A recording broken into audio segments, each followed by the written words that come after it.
महाराज जी, जीव स्वभावतः आनंद ही खोजता रहता है और संसार के तुच्छ विषय भोगों के भ्रमात्मक सुखों में फंस जाता है। महाराज जी, क्या भगवदानंद के बिना अधिक समय तक शरणागत चल सकता है? कैसा मतलब? हम तुम्हारा में भगवदानंद अगर प्राप्त नहीं हो रहा है परमात्मा से, मतलब भजन का कुछ अनुभव नहीं हो रहा, तो क्या ज्यादा देर से? असल बात क्या है भाई, भगवदानंद कोई प्राप्त नहीं करना, हमारा स्वरूप यह है। भगवदानंद कोई क्रिया से नहीं प्रकट होता है। जो क्रिया से प्रकट होता है वो भगवदानंद नहीं होता है।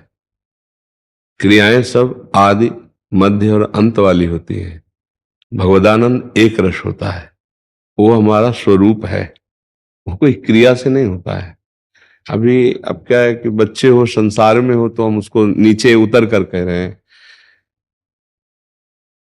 हम बोले अभी आंवला, यदि आपने आंवला देखा और चखा है तो पानी आ जाएगा ना, मुंह में आ जाएगा पानी। उसका प्रभाव चिंतन से प्रभाव होता है ना।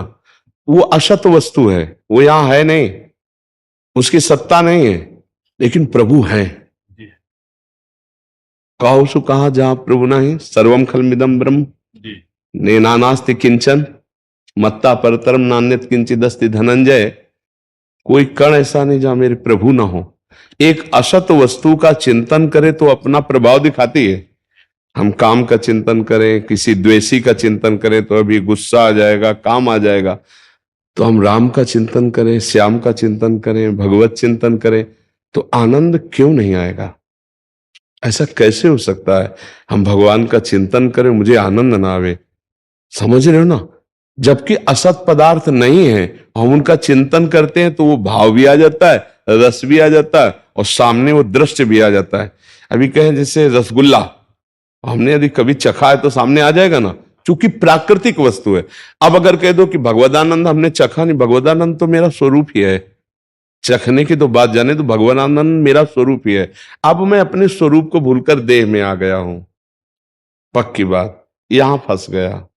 अब मुझे गुरु जी का आश्रय लेकर उनके बताए हुए नाम और मंत्र से हमें ऊपर चढ़ना होगा। जैसे पानी को कहीं भी छोड़ो वो अधोगति को नीचे जाएगा, उसको ऊपर चढ़ाने के लिए यंत्र की आवश्यकता है। ऐसे मना कष्टान इंद्रियाणी प्रकृति स्थानी कर सती, मन और इंद्रियां भोगों की तरफ जा रहे, उनको प्रभु की तरफ लगाने के लिए मंत्र की आवश्यकता है। जैसे पानी को ऊपर चढ़ाने के लिए यंत्र की आवश्यकता है, ऐसे मन को ऊर्ध्व गति करने के लिए मंत्र की। जो गुरु जी ने नाम दिया, मंत्र दिया, उसका यदि हम सतत जप करें, जैसे रहकर जप किया जाता है, तो हमको आनंद की प्राप्ति क्यों नहीं होगी? क्योंकि सत्य है, वो आनंदमय है और उसका हम चिंतन कर रहे हैं, तो फिर आनंद क्यों नहीं मिलेगा? बहुत समय तक आनंद मिले बिना शरणागत कैसी बात करें? इसका कोई मुझे रहस्य ही नहीं समझ में आ रहा है। शरणागत है, भगवत चिंतन परायण है, आनंद नहीं, ऐसा कैसे हो सकता है? वस्तु अपना प्रभाव दिखा के रहती है, नहीं दिखाई दे? जैसे अग्नि में दाहिका शक्ति है, भाव से छुओ, कुभाव से छुओ, जबरदस्ती छू जाए या कोई छुआ दे या भूल से छू जाए, उसमें दाहिका शक्ति वो जला देगी। ऐसे नाम में तारण शक्ति, पाप नाशक शक्ति, आनंद शक्ति है। तो हम भाव कुभाव अनखा लसौ नाम जपत मंगल सिद्धसौ, हमारे अंदर आनंद क्यों नहीं आएगा? हाँ, ऐसा जरूर हो सकता है कि नाम भी थोड़ा जप रहे हैं और पाप आचरण भी कर रहे हैं, तो फिर आनंद की अनुभूति में बाधा पड़ जाएगी। नहीं तो आनंद तो निश्चित आएगा। और अगर नाम जप रहे हैं, पाप कर रहे हैं, तो जलेंगे आप। आपके अंदर एक ग्लानि पैदा होगी, एक प्रायश्चित होगा, एक जलन होगी जो आपको पाप से मुक्त करेगी। नाम बढ़ाते चले जाओ, आनंद का अनुभव होगा। मुझे तो ऐसा समझ में ही नहीं आता कि नाम जप कर रहा है और उसे आनंद का अनुभव नहीं हो रहा। ऐसा कैसे हो सकता है? मेरी दिमाग में समझ में नहीं आता, क्योंकि बचपन से इसी में रहे, तो मुझे यह समझ में नहीं आता कि नाम जब हो रहा फिर आनंद की अनुभूति क्यों नहीं हो रही। हो सकता है वो विषय सेवन गलत भाव से कर रहा हो, अधर्म पूर्वक, इसलिए हो सकता है, नहीं तो ऐसे नहीं हो सकता। भगवान आनंद स्वरूप है, मैं भी आनंद स्वरूप हूं और मैं भगवान का चिंतन कर रहा हूं, फिर मुझे आनंद क्यों नहीं मिलेगा? बच्चा, ऐसा कैसे हो सकता है? आपको ऐसा लगता है कि आनंद नहीं मिल रहा? गुरुदेव जब वृंदावन आते हैं तो ऐसा लगता है 2-3 दिन के बाद आनंद एक स्फुरण।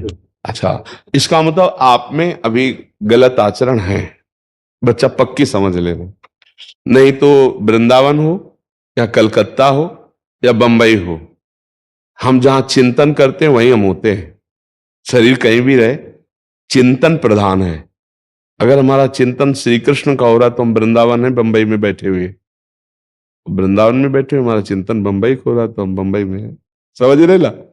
बंबई में रहते हुए वृंदावन श्री कृष्ण चंद्रजू का चिंतन हो रहा तो श्री कृष्ण में है वो।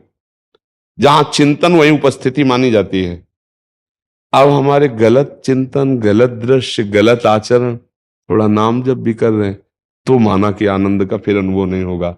नहीं तो भगवान का नाम आनंद में है। भगवान जो आनंद सिंधु सुख राशि, जब हम नाम जप करेंगे तो आनंद क्यों नहीं आएगा? अभी किसी द्वेषी का चिंतन करने लगो जिसने आपका प्रतिकूल आचरण करके दिल दुखाया हो, अभी द्वेष आ जाएगा आपके अंदर, नहीं आ जाएगा? अभी जलन पैदा हो जाएगी। अभी काम का चिंतन करो, अभी काम आ जाए। फिर राम का चिंतन करेंगे, राम क्यों नहीं आते? इसका मतलब हमारा गाढ़ चिंतन नहीं है, कोई त्रुटि हो रही है। नहीं तो सच्ची मानिए भगवान का नाम, भगवान का मार्ग परमानंदमय है। ये जितने संत महात्मा ऐसे नहीं जीवित हैं, अगर इनको आनंद न मिलता। अब आप बता रहे हैं 18-20 वर्ष से बर्फ में रह रहे हैं।